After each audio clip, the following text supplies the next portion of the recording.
Hey, what's going on, guys? So I have a PDP-F series, and you can see I've already removed stuff, done some work to this firearm. The barrel got ported. So anyways, what I noticed is I own a lot of Walthers, and if you were to look up anything about a PDP online for like disassembly, reassembly, they're all there. But for the F series, it's not really available. So I'm gonna just show you the tools that I use that made this job a lot easier. So a small punch, a thumbtack, and then that's pretty much it. I mean, if you need to use something like this, you can. The only other tool that I definitely would recommend is a real small flathead screwdriver. So I'm gonna go ahead and do the disassembly. The first thing you have to do is through this small hole, that's where your punch comes in handy. You have to push that in to actually hit part of the striker. And once you do that, you can start wiggling the back plate. So the back plate is now moved a little bit. So what I'm gonna do is just use that punch to help do this. As far as anything shooting out when you go to do this, I don't really think anything's gonna fly out of here, but I still recommend keeping your thumb over this just in case something is a little different. And sorry about my hands and stuff. It's kind of a pain in the butt to do with a camera in front of me. So I'm gonna do my best to kind of show you guys this. Now, some other things that you should pay attention to is you can see this tab right here, which is closest to the rail. That should have some little bit of spring pressure. It should be able to move. That's how your striker is going to slide through, and that's also going to work with your extractor over here, or ejector, sorry. So I lied again, extractor. So as far as everything goes with that, you do want to make sure that you're putting that back together the right way. So now that you have that little portion out, if I flip this over, it's going to be real hard to see. I'm going to use this to point to it, but there's a small little hole right here. That's where using a thumbtack just worked out easier for me, and the screwdriver. So if you look under here, right here along the rail, it's probably hard to see. I'll see if I can get it in the light, but we're going to point to it with this little spot right here. There's a flathead screwdriver area. Easiest way to do it is to put your screwdriver in and rotate it 90 degrees so that it's going perpendicular with the slide, or across your slide now, because there's a little channel that's in there. So it's round and there's a little slit channel, and there's a spring that puts pressure against there. So when you turn it so it's round, you're able to puncture that out a lot easier.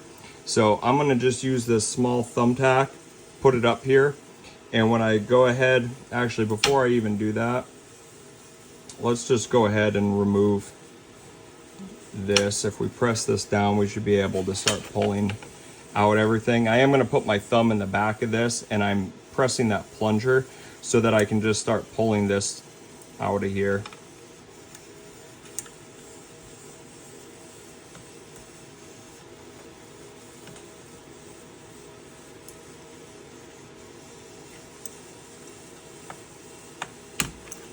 Okay,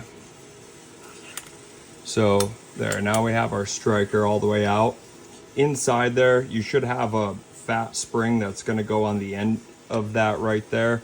So just make sure, if you don't get that out, that you put something small in there so you can actually take it out. All right, so we're going to flip this back over now that that's out of the way. I'm going to put my thumb right on that extractor and press.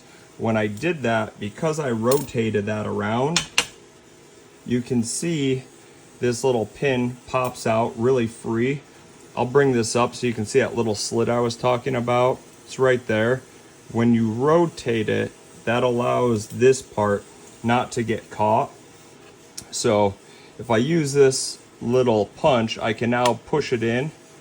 You can see that the plunger area was just able to pop free. So you have your actual plunger, and there's a spring in here. I'll pull that out as well.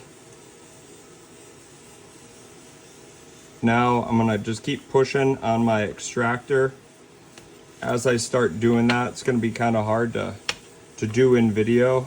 So I'm going to just keep working on this and pushing it out a little bit. Once it starts coming out, I like to just put something in the back to help me lift this up a hair. So we've got that out, and now there's a spring in here. All right, so if you're curious why I have these little bags that are around here too, basically as you tear things apart, I like to put stuff inside the bags. So there's our firing pin or striker, spring assembly, everything that came out of here. I also threw the back plate in here. This smaller bag, I can put everything with our plunger safety. We can throw our extractor in there, our pin to hold everything. So that way you're not losing any of the small components. Now, this little piece right here that I showed you how I use the thumbtack to just push it out.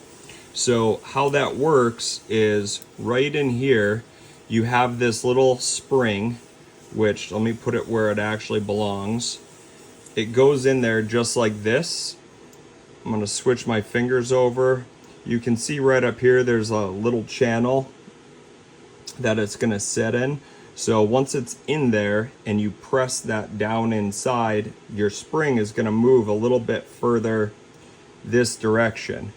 And then that piece is basically going through here, and when it goes through and you rotate it, that allows your spring to get caught into that little channel right there. So that's why I think rotating it just works out easiest. Again, I'm just going to throw everything in here so we don't lose any of that though. And I also have a front sight post that I removed when I was doing some other work, so I'm going to take that off right now. As far as how to reassemble this gun is actually going off and getting Cerakoted next, so I'm not going to worry about doing that video at this time. But there you guys go. If you have any questions, feel free to drop them off in the comments. Appreciate the support, guys. Click like, subscribe. We'll talk to you later.